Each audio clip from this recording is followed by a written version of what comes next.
So good evening all of you, and I hope you all are having a good time. So after all these engaging conversations, we are moving on to a slightly serious but very, very important topic, something that we all should be talking about. And for the past 1 hour, I'm talking to Dr. Kamini Walia, who's a senior scientist with ICMR, has a very, very important role to play. And today we are going to discuss about our COVID post-pandemic preparedness, disease X that we so keep hearing about, and much more. So welcome to our ET Awards, ma'am. And I would like to start with, since AMR is a subject that you talk about a lot, you're spreading awareness, you were in Seoul recently working on that. So let's begin right away with that itself. It is being called a silent pandemic. Yet we don't hear such open discussions on it. So what's your take? What do you want to say? Thank you, Kalpana. And at the outset, I would like to thank the organizers for giving space to antimicrobial resistance and also the related health topics which you plan to cover in this side chat. Because it is a very important area for us. It was always very important. I have been working in this space since 1999, and but unfortunately, at that time, a lot of countries' resources and attention was towards containment of HIV/AIDS. As you would recall, we were going through a very bad time as far as HIV infections were concerned. And then there was this report which was published in 2010 and 11. Which kind of claimed that India is the hotspot of drug-resistant infections. And I think that was too harsh for the country to take, because antimicrobial resistance is an important area, but it exists in every country, it exists in every healthcare system. So in that way, India is not very different, but the fallout of that particular report was that India put together a national program on AMR. So now I think we have made a lot of progress. For the audience who are not aware about antimicrobial resistance, I would just like to give a brief introduction to it, that we used to use a different set of antibiotics 10 years back, 20 years back. You would recall taking Septran for a sore throat. But now that medicine has disappeared, and even your sore throat doesn't get cured with that medicine, because the bugs that cause your sore throat or the other infections, they become resistant to the antimicrobials which we use routinely. For example, everyone is popping norfloxacin these days for any loose motions or any loose stools. And now the situation is that the norfloxacin also has become ineffective in treating diarrheal infections. So that's why we should be using antimicrobials with caution, whether they are antifungals or antibacterial medicines, because emergence of antimicrobial resistance is a direct consequence of overuse of antimicrobials. So whenever we pop a drug, especially antibacterial drugs, which are antibiotics, we should be very cautious about it. And one thing we should remember, that antimicrobials are not active against viruses. And that is exactly what happened during COVID time. Because we did not have any specific treatment for COVID, everyone was popping azithromycin, Monosef, so many brands were, drugs were misused. So that's why post-COVID, actually, there has been a lot of focus, and very rightly so. The reason we call it silent pandemic is because if you have a case of polio or tuberculosis or your COVID for that matter, system is notified. Right. But how many drug-resistant infections are notified? Not even one. So there are people who are dying from sepsis because of drug-resistant infections that are acquired in the hospital, but they are not notified. We still do not, in spite of working in AMR space for last 10 years, we still do not have a disease burden estimate for the entire country for AMR, and that is precisely the reason why it is silent. Apologies for a long answer. No, something that we all should know about. And every time we walk up to a chemist with a flu infection, with a flu and ask for an antibiotic, I think that needs to stop. Thankfully, a lot of they have been asking doctor prescription, but we still know it's easy to get antibiotics in India. So that takes me to my next question, and please correct me if I'm wrong. The last antibiotic was discovered in the 1980s, and we have not had any antibiotic post that. And with the AMR on rise, how are we, how do you see the situation? What are we doing about it? So regarding discovering new product, there's a lot of investment in terms of time, and millions of dollars actually go, or billions of dollars actually go into discovering a new drug. Yet I think we have introduced few drugs in last few years. There are few companies in India who have come up with new products. They are not just selling it in India, they are selling it globally. They are doing global trials. And also recently, Department of Biotechnology, in collaboration with one of the pharma companies in India, they launched a new drug by name of nephithromycin, which will be useful for lung infections. So it is not that we are not discovering new antibiotics, but yes, the golden age of antibiotics, which we saw in 60s or 70s, when a lot more products were being discovered, it is slightly different now. Mm-hmm. Not many drugs are hitting the market.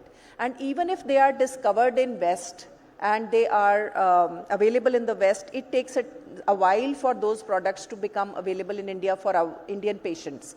Yeah. And that is the lag that we are suffering. And the other issue is that many of the drugs which are discovered in Western countries or which are manufactured there are sometimes not useful for the kind of resistance we have in India. So we cannot use them for Indian patients. And that's the reason we see that there is a long gap in getting new antimicrobials to the country. Yeah. Okay. Now that we are talking about a silent pandemic, AMR, how can we not talk about COVID? And that takes me to my next question. These days, the situation is such that there's a little outbreak and all of us panic. It's like, this is going to be the next COVID pandemic, a pandemic of sorts. So what do you have to say about it, in terms of COVID, what are the key lessons that we have learned, the government has learned, and how are we preparing for the next possible pandemic? Right. So COVID was a global emergency, and I think India handled it pretty well in whatever way it was. We had glitches, we had many setbacks, yet I think the diagnostic capacity improved in the country a lot.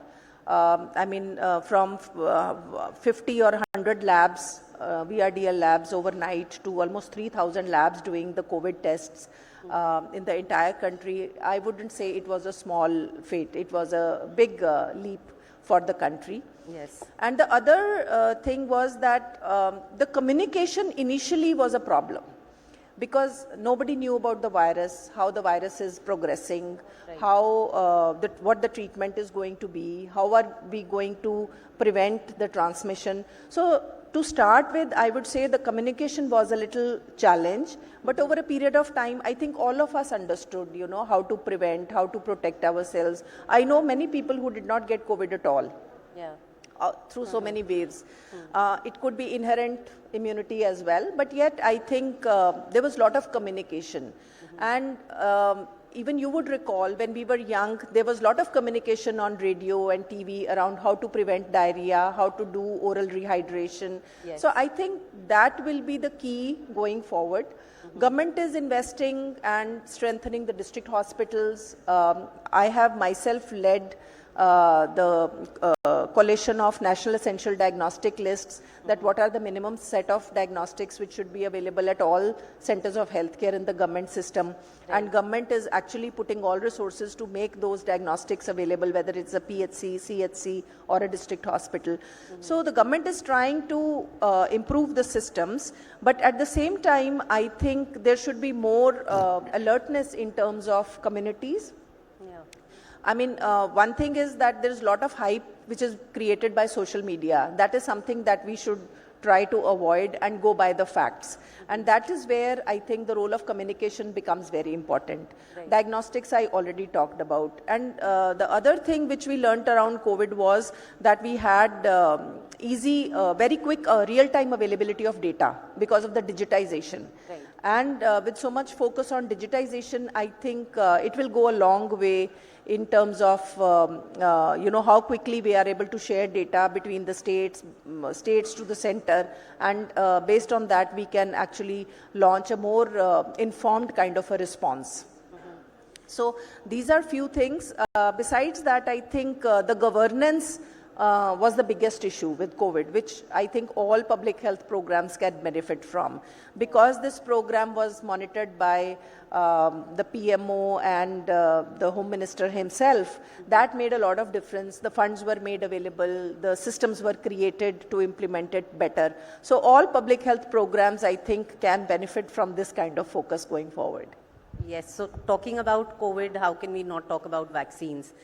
Not focusing on COVID vaccines per se, but I just wanted to understand from you that since you've worked so much in that space, there are a set of anti-vaxxers and then there are a set of people who still trust vaccines. What do you have to say? Should that fear and what all content that we get exposed to on social media that do not get this vaccine, that vaccine, how do you think, what is your message to the people? I think vaccines is the biggest public health intervention which prevents diseases. So, every medicine or every vaccine has a side effects which are monitored, which are documented very well through clinical trials before a product is put into use by the communities. Yeah. If you would recall, the smallpox vaccine, how did that happen? So I think Edward Jenner was the person who found out that the women who work with cows, they get infected with cowpox and they don't get smallpox. Okay. So he started injecting children in his village with the pustules from the cowpox. And that's how they were, because the virus was similar. So that is how, the smallpox vaccine came around.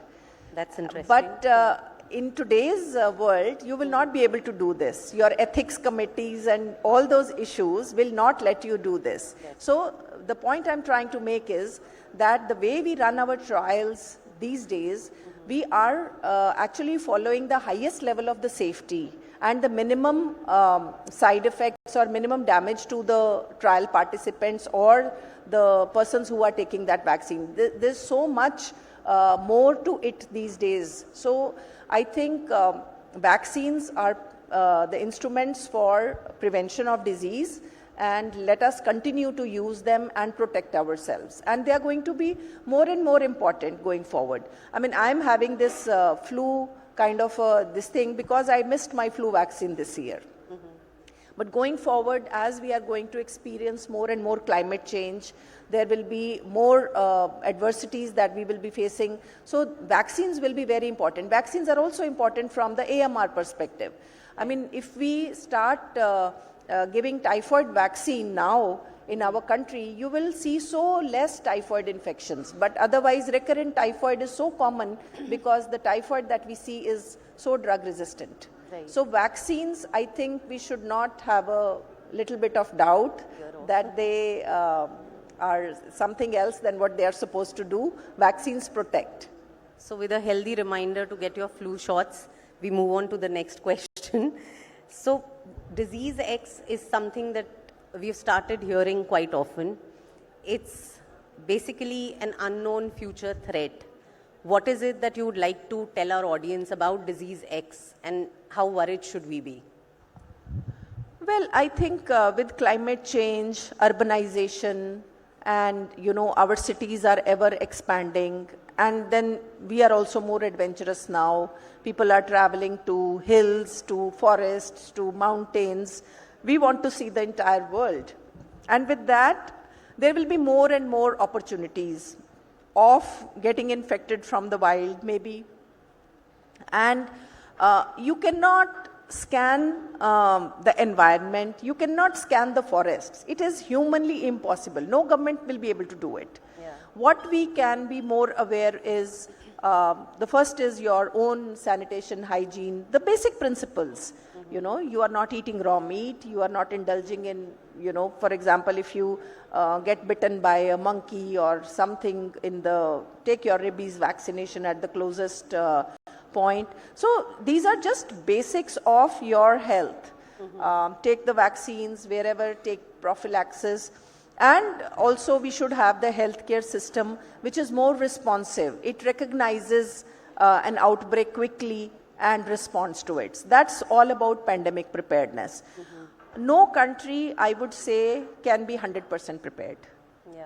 You know, this whole process has to be more educational, more about communication, and more about preparedness of the healthcare system to respond to outbreaks better. Right. It is not possible to identify every virus and every bacteria that is going to hit us. Right. So before we end this conversation, how can we not talk about AI? And I would like you to comment on AI, how it is transforming healthcare and helping in the areas that you are working on.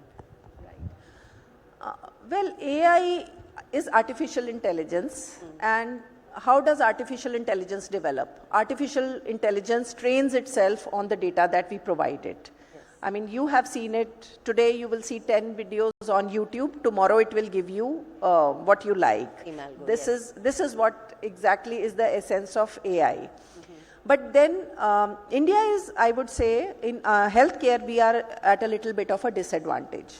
Reason being, our data systems are not clean, they are not uniform. We don't have that much data that we train our tools on. So there are many ambitious startups, there are many innovative, many groups who are working on these innovations. But the challenge is that our data is only a small minuscule of all the data sets that are available from different parts of the world. And with that, there is a bias in the AI and the ML.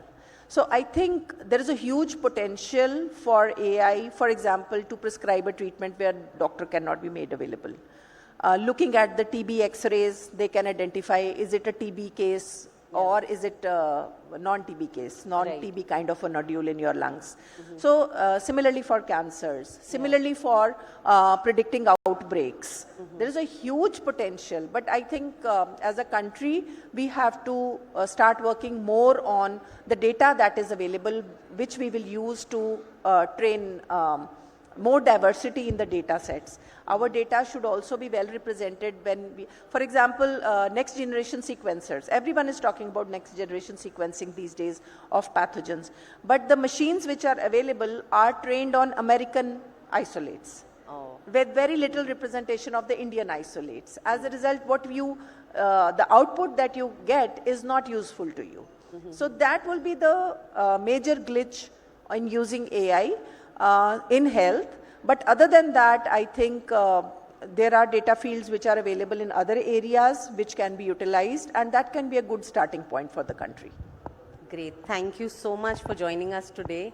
And I hope you all enjoyed the conversation.